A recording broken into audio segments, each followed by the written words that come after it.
Hey, this is Diagnosed or No Tucked at about 8:37 p.m. I'll leave this how I may. I was diagnosed or no tucked on VidMe, and the kind of content I would make was generally what I used to do was the multi-niche, and that was basically me doing as much content in different categories as I was able to, or at least what I considered. But yeah, I was someone who made original content, diagnosed or no tucked, and I still go by that username tag to this day. I designed that tag as a kind of a Twitter style, which I now officially made for once at Twitter. Imagine that. And yeah, that was, and the kind of content I would make in general would at least be about creative endeavors like screenwriting. I thought about claymation, and I still do try to get claymation done, or at least some kind of clay modeling. I do some writing, I do some storytelling, things of that nature, the creative stuff, and I do some drawing, even if it's not legit sketching it per se.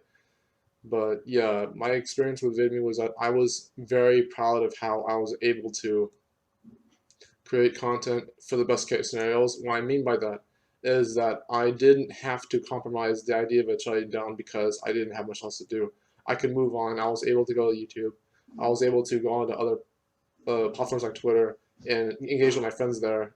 Except I didn't really do it immediately after they shut down. I was going through some personal problems of my own, as well as personal situations, but including the Christmas that they did shut down.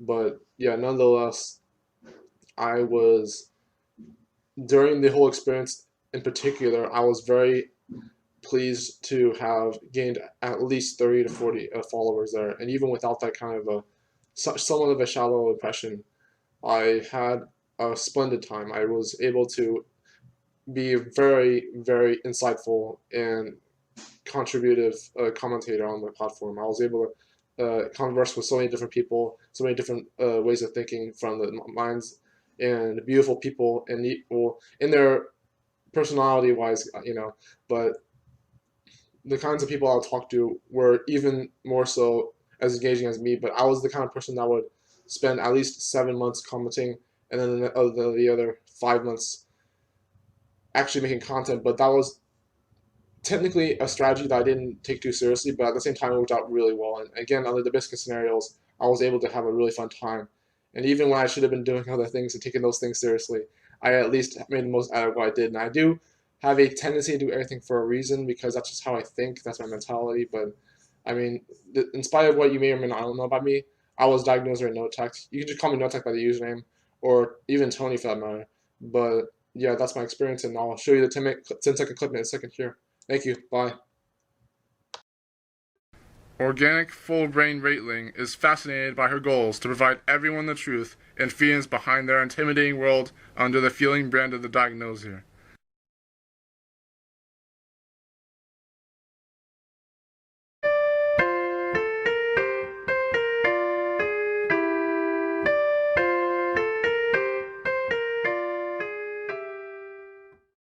Organic full brain Raitling is fascinated by her goals to provide everyone the truth and feelings behind their intimidating world under the feeling brand of the diagnoser.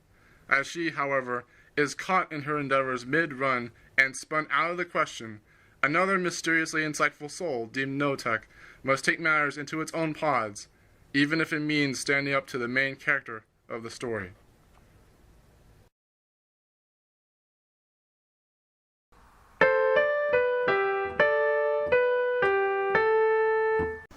If a boss in a video game is easy, what makes it so important?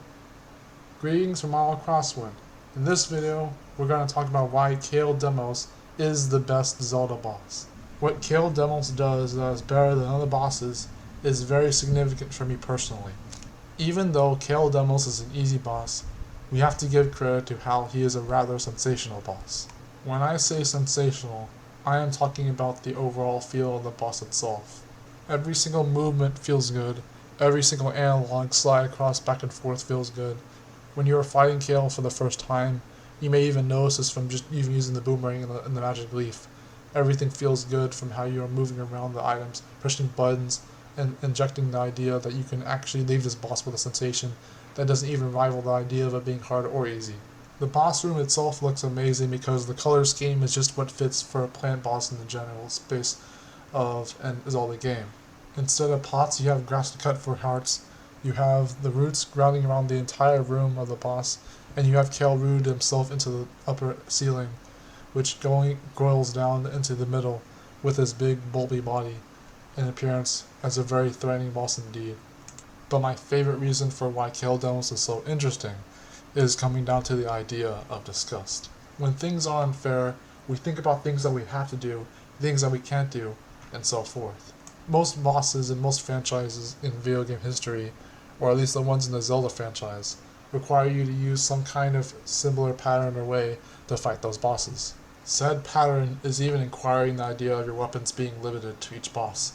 If a new gamer to the Zelda franchise doesn't know this by the time they play Wind Waker, they're going to be quite alarmed, as using the boomerang and the magic leaf is quite only the only ways you can actually fight Kale demos, with the exception of the grappling hook being able to work on the boss halfway through the fight. I feel like all these factors, along with the weapons and the pattern of fighting the boss, are examples of disgust. Even the very ploy and simpleness of the boss and how you're getting there is very disgusting indeed. When having to save Makar from a plant boss, you're having to realize that this is the only way you can save him, yet this is the only time you're coming across Makar in the first place. The unfairness literally roots from the idea that you are having to do certain things in order to save Makar, and in order to retrieve him back into the Forest Haven. My philosophy for disgust may be rather complicated and complex in general, but for me it is a way of explaining how Kale Demos is a very entertaining boss, and how you can actually observe him from a standpoint that makes sense if you really think about him, instead of actually detaining him against the idea of him being easy. Sure, it may be true that a hard boss will be very rewarding, but an easy boss with a sensational curve to it is by no means a flaw in itself, and for that I give Kale Demos the award of being one of the best bosses in the Zelda franchise. Or failing that, you at least get to hear one more person that doesn't say that he's too easy of a boss to beat, even though I haven't said much of that in this video in general. Heh.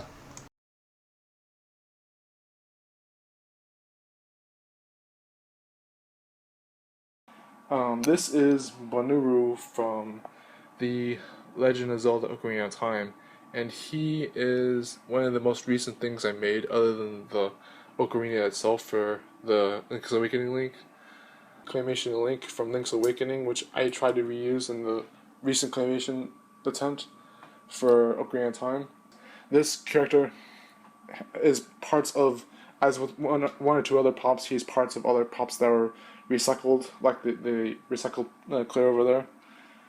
The character from the red sped dread on the top, the other head being Georgia Placid from that dancing, one or two of those dancing videos, the dancing video and the exercise video. And then there's the girl from the PC one, and the PC, the PC and Dying Over Dice, near the PC and Dying Over Dice. So like, the idea with Balrog is that if I made facial features on him, some static ones, some not so much, I think.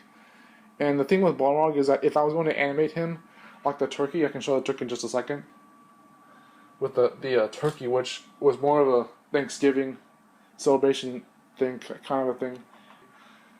The monopods from the idea of a fantasy / sci-fi series I used to have.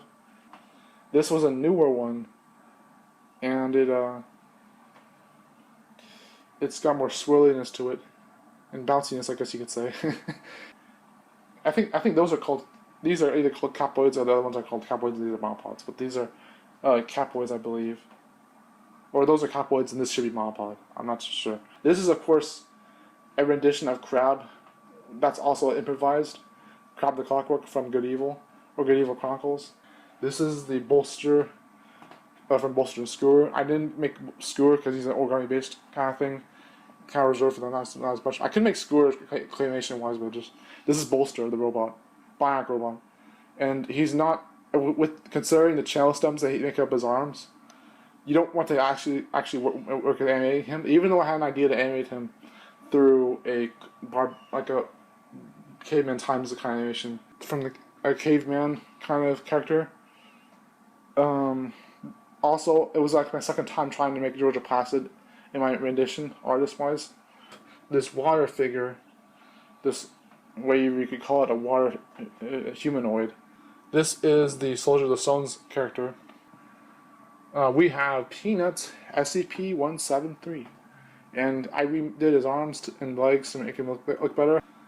We have the red and blue scientists from the claymation I didn't release yet. I'll release it soon if I can, if alongside a showcase video, second one.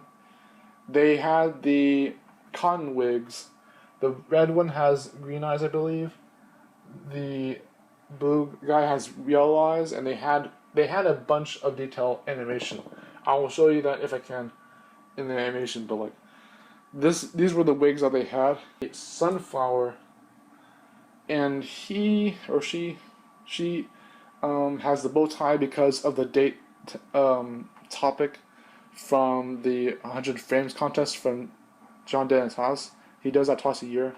His channel is for his college students partially, but also for anyone online doing animation. He was really well animated in the animation. Whenever I had problems with the neck in the animation, I just touched it back as quickly as possible to make the 8 seconds work. But his mouth was fully functional. Unlike, even though the Sunflower did have eyelids and a mouth and the same tongue as him used in animation, he could move his jaw and his neck, and I gave him the tongue as well, so he was pretty fully functional. And it was pretty cool to animate with him, not gonna lie. Even though I didn't win. But yeah. Agreeableness. Low. 15th percentile, 84 out of 100. Less agreeable.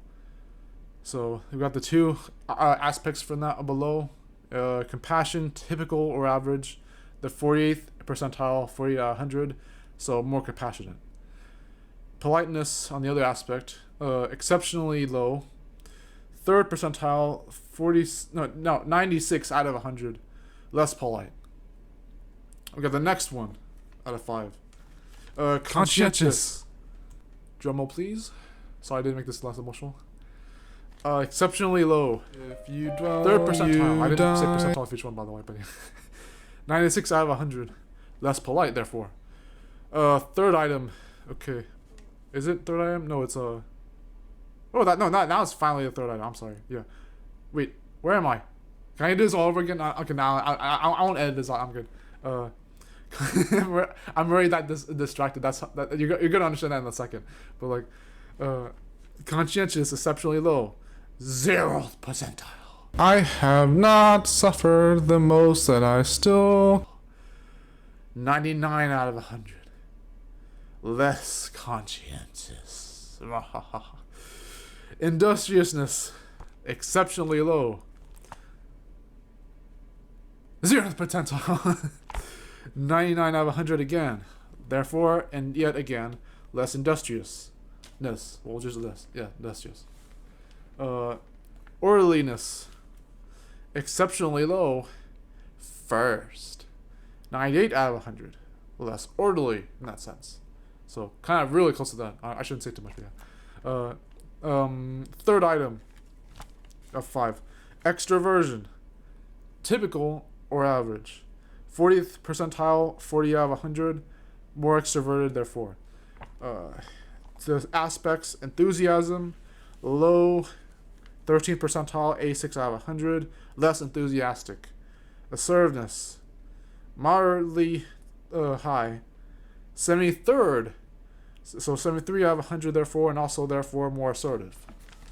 We got the 4th of 5 items. Neuroticism, moderately high, 76th percentile, so 76 out of 100, and higher neuroticism.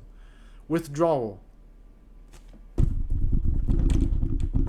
sorry, very high, 94th percentile, 94 out of 100, and higher in withdrawal. Volatility, moderately low, 30th percentile, 61 out of 100, less volatile.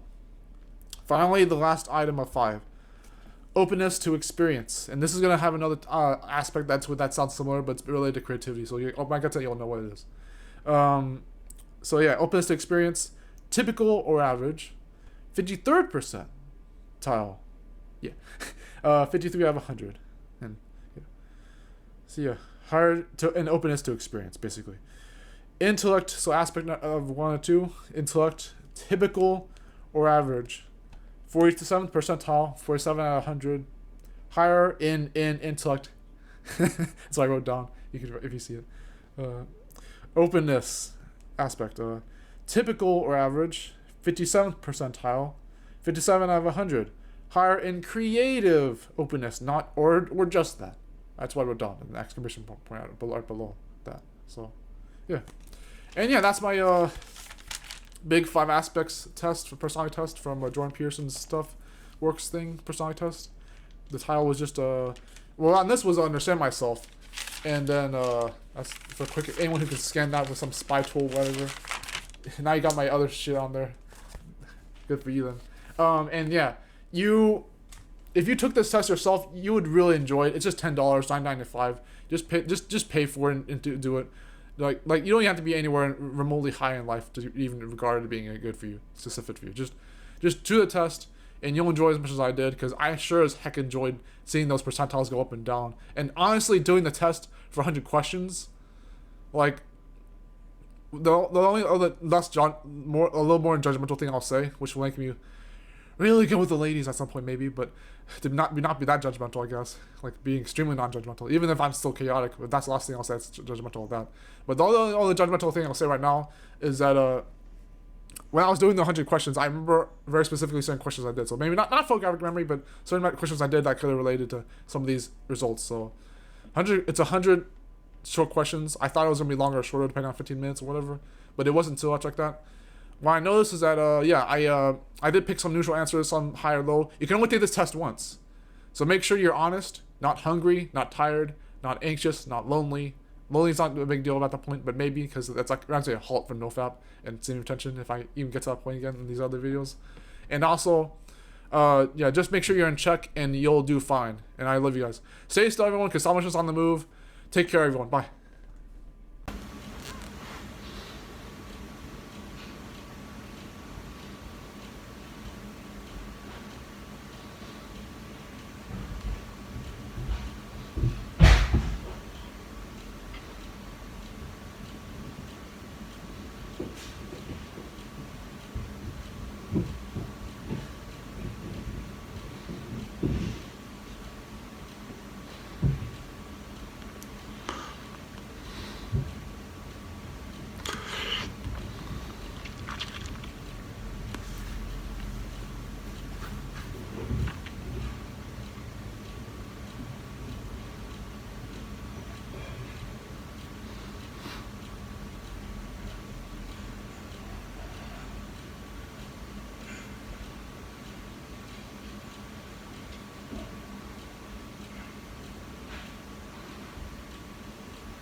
Stay still, everyone, because stop motion is on the move.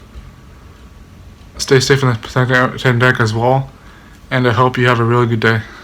Take care. 4 minutes staring at the camera after 36 questions prompt. The Ones Within is an anime that I hold high regard to. It's almost become my favorite anime at this point. And I know I could like more anime more than that, particularly, but the way that it does, I mean, like just the way that it presents itself for one thing. It's a very peculiar anime to actually like catch my heart, and the way it does it is actually very unique to my opinion. What I'm gonna talk about for this video is just a simple video about one of the characters in the show, Himiko and Naba.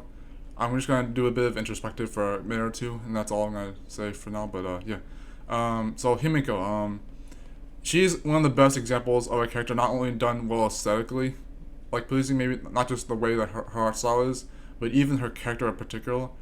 I think it's like you can just look at Himiko, and while you can have some annoyances from the way she does things, like the flashbang cliche, if that even is a cliche, but like actually like just the way that she's presented, and I mean it's like it goes beyond just the appearance. I know that the characters in general for the show may not be well fleshed out enough, but with with characters like Himiko, it's like it's just I actually don't know what it is. I just like I like the idea that someone who's a nurturing video game streamer can have so many different like reactions and have and still have a heart for people that may or may not deserve it. I may have mentioned that before, but it's just Himiko is not particularly unique. For some people, they prefer Karen or Yuzu, but I would rather go with the idea that Himiko isn't in the best possible light and still can be favored. It's a very interesting thing. I would like to see how the manga translates into the anime and reveals more of her character. I think it's like at least for any of the characters I regard, because I've heard really good things about her character further on in the volumes of the manga. So it's like if I spell it right, but yeah, that's all. I'm not gonna really over too much, but I just want to say that from Himiko's character from The Ones Within, not entirely unique, still very pleasing and appreciative. I think she's one of my favorite characters from the show, and The Ones Within particularly is one of my favorite anime at this point.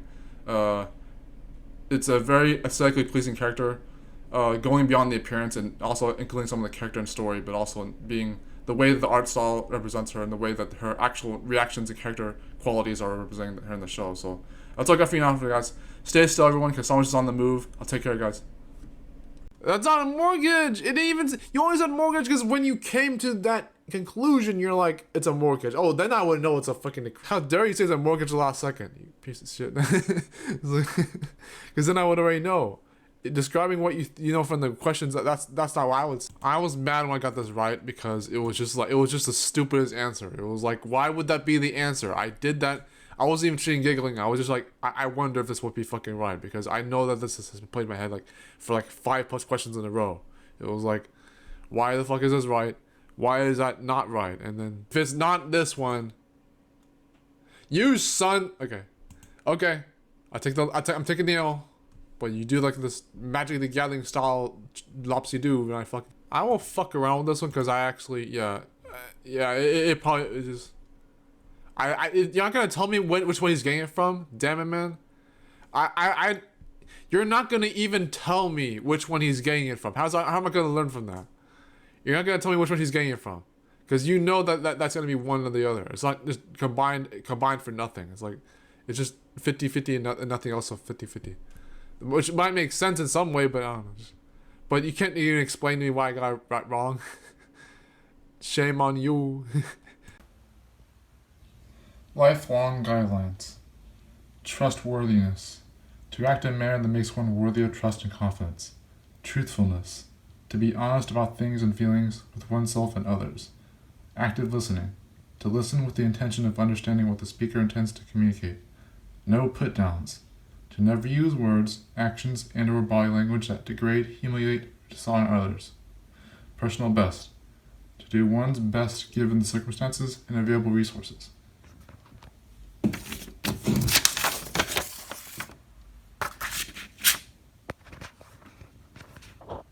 Life skills. Caring. To feel and show concern for others. Common sense. To use good judgment. Cooperation, to work together towards a common goal or purpose. Courage, to act according to one's beliefs despite fear of adverse consequences. Curiosity, a desire to investigate and seek understanding of one's world. Effort, to do your best. Flexibility, to be willing to alter plans when necessary. Friendship, to make and keep a friend through mutual trust and caring. Initiative, to do something of one's own free will because it needs to be done. Integrity, to act according to a sense of what's right and wrong. Organization, to plan, arrange, and implement in an orderly way to keep things orderly and ready to use. Patience, to wait calmly for someone or something. Perseverance, to keep at it. Pride, satisfaction for doing one's personal best. Problem solving, to create solutions to difficult situations and everyday problems. Resourcefulness, to respond to challenges and opportunities in innovative and creative ways. Responsibility, to respond when appropriate, to be accountable for one's actions. Sense of humor, to laugh and be playful without harming others. Stay still, everyone, because stop motion is on the move. Take care in the pandemic, everyone, and I hope you had a very good day. Thank you, bye.